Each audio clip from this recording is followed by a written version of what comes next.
so I got a little Humberto back in here. I'm gonna put an elbow on the exhaust. Reason I haven't been doing anything with it, I don't know if I showed that there's a new engine in it. This is all in there. I drove a couple times and the slave cylinder pink socked itself. Oh, but, well, yeah, that thing right there, it blew at it. All its insides are hanging out the backside. Little anal prolapse, that's no good. But I'm gonna take that off, get a new one. This is an MV2500 truck, so they only made them for a couple of years, I think, 87 to 91 or 90. They use these transmissions. Then I went to an AX15, like in a Jeep. So it's like if you get the one for the AX15, it's like $50, and it's like $100 for this one. So that kind of sucks. This is my budget project. Then when you breathe in the truck, when it's running for a little bit, you got a couple holes, and then the exhaust is right there, and it kind of channels up into there, so you get a good little high while driving. You know, it's kind of frowned upon. So I'm gonna chop that up, suck it up, and just have it come pointing right out there. See the exhaust on it now. So I'm gonna take a measurement, chop that out, see how it is. Yeah, it's about all we can really do with it. You gotta get that ordered, put it on, and then maybe I'll drive it to work or something, or go beat the shit out of it somewhere. So I cut 5 inches out of it. It's angled the way I want. And yeah, I mean, I'm gonna take a wire wheel, clean that up, throw a bead around it, and bolt it up, and see how it sounds. Give you guys a startup video of the old 2 valve over there. So there's the first section that I did, just no filler, just because there's already overhang, so you just use that as the filler. It came out all right, and we'll just keep going around. I'm gonna clean it up some more now that it's tacked into where I want it. Well, that's a little bit more than a tack, but yeah. All right, so we got it welded up.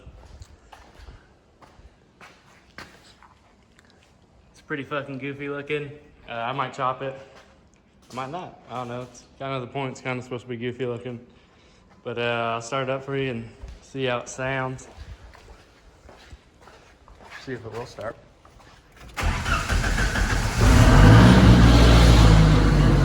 Oh, she's just fucking loyal. Running a little rich.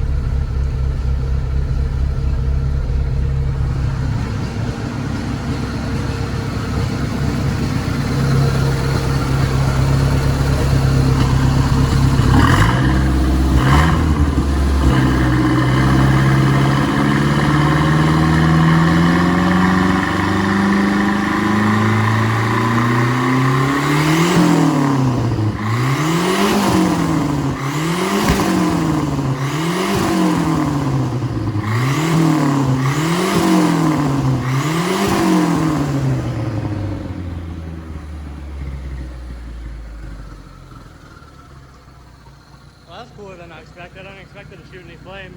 So, looks like she's using a little oil too. That could be turbo, engine, you know, any of it. I mean, it has used rings in it, so. They seemed alright when I took them out, but not that I care. I mean, I got $75 in the engine. I do want to save the block, because we're going to put this block on my dad's rampage eventually. But yeah, that's where we're at with this. I don't know if I'm going to do anything else with this today. Yeah, keep you updated. So we got hopefully you can hear me over the fan, but we got an oil leak coming out of that AN fitting for the turbo drain back.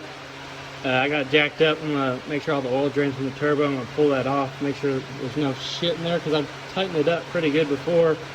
So I wanna make sure that there ain't no like shit on the mating surface.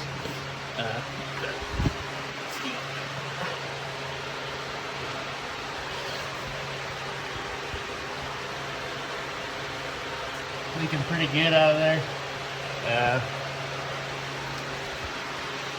Also, this isn't a power steering or anything. I got rid of all that. It's just an AC bracket cut. That's why it's flush right there.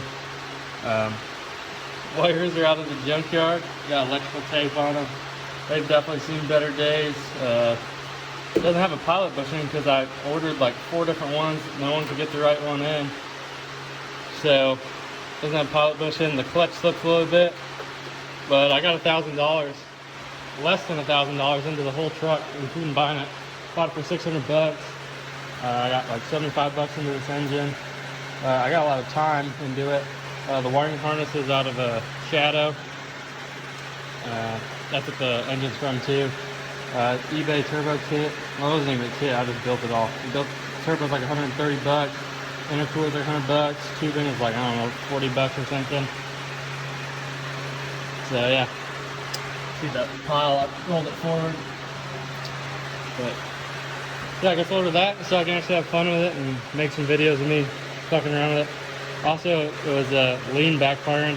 That T was broke off, and that goes to the fuel regulator. This old one. But yeah, that's where we're at. Oh, this cable's off a Neon, a second gen Neon. They have really long throttle cables, so I knew that's what I need to bring it all the way over here. It's just zip tie in places. It pops off sometimes when I'm driving it. I need to, it rubs on the tire too, so I gotta zip tie it over the stuff. Intake I built, just the turbo one, and then I cut the elbow off and brought the throttle body mount over here, the plan for it. I think it has new main bearings in it. I think I put new mains in it, new rods, bearings in it. And that's about it. Just re-gasket it. Deleted the balance shaft if you have to put the Dakota fan on it. Yeah, it's a fun little truck. It's been fun. I haven't really drove that much. I drove it like, I live like out of town, so I drove it, I don't know, probably like a mile, and it died on me like 3/4 of the mile, and I just let it coast, and it fired back up and got me home. So I haven't done any long trips with it. It's a stock Dakota radiator. I had to move it over a couple inches. That's the original mounting spot. Moved it over there. Just fit the intercooler. Intercooler is up in there. But yep, this is it. Also, it's molding itself nicely into this. I actually put the exhaust there to hold this up because the bottom of the fender's a little rotted out. But yeah, fuck it. I think it adds some character to it. So I guess like and subscribe because I'll try to keep you guys updated on it more. But yeah, here's my turbo Dakota. I could have put a 408 in it, got a 360, got a couple Hemis over there. But I just thought this was different. I grew up with the 2.2s. My dad has a Rampage with a turbo 2.2 in it. And this is 2.5 block, so eventually this is probably gonna go in that, and this is gonna get V8 or something. But we'll see. All right, so when I went to pull this off that, like, I just fucking gave her a wiggle and it slipped right out, so that's what I was leaking. I fucking hate AN fittings with a passion, so I just pulled it back and put a hose clamp on and pushed it up as far as I can. I mean, you can say I don't know how to use AN fittings, but there's AN fittings all over the place. This one was being a pain in the fucking ass, so hose clamp it is, baby. And we'll drop it down and see if it leaks some oil. Alright, so I got the slave cylinder out and just drive that little pin out. So I just get a punch, hit it with a hammer. Holy shit, made in the USA.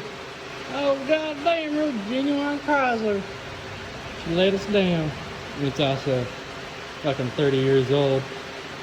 It is what it is. So yeah, I just put in some electrical tape, wrapped it around there so I don't forget about it. That's the other side. I'm gonna get that ordered, and hopefully we can fucking drive this sometime soon.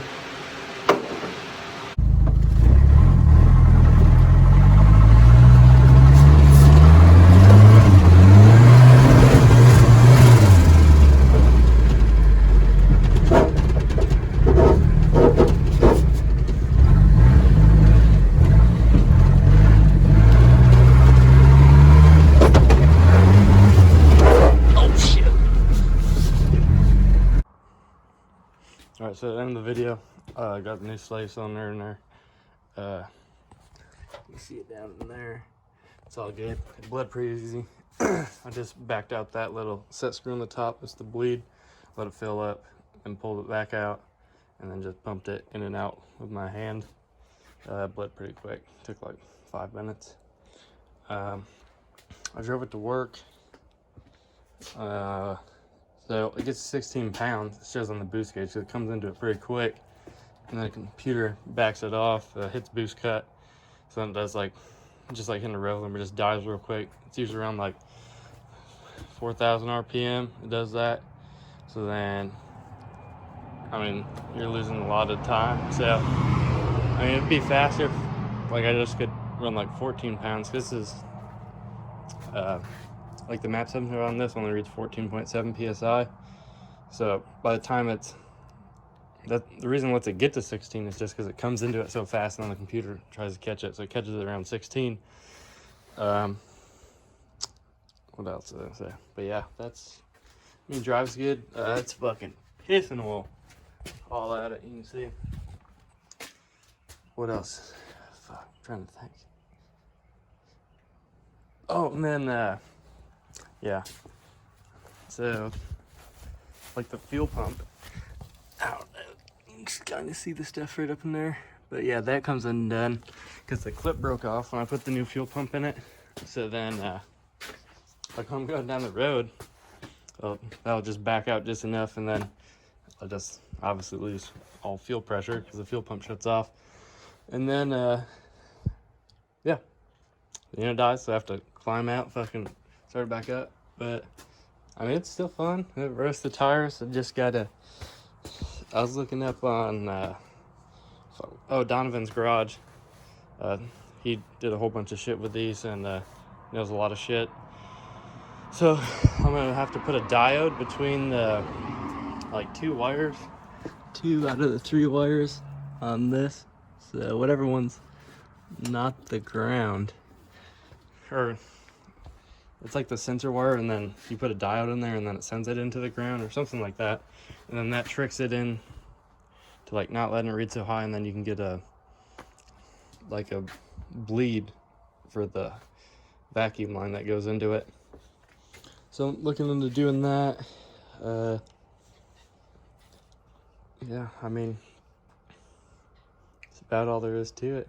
I mean, it leaks pretty much every fluid it has. It leaks water a little bit, definitely leaks oil. Leaks the oil out of the transmission, leaks oil out of the rear end. But fuck it, you know? It is what it is. But yeah, that's the update on that. And there's nothing else I can think of. But yep, this is Berto. Looks cool. Performs okay, so about like $4 grand, then it cuts out. But yeah.